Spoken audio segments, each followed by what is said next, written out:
যখনই আপনার সামনে মুহাম্মদ নামটা উচ্চারিত হবে কমপক্ষে সাল্লাল্লাহু আলাইহি ওয়াসাল্লাম অবশ্যই পড়বেন।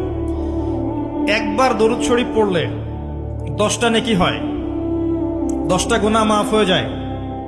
আল্লাহ পাক 10 বার আপনার প্রতি রহম করবেন, আপনার মর্যাদা আল্লাহ পাক 10 গুণ বাড়িয়ে দিবেন। বলেন সুবহানাল্লাহ।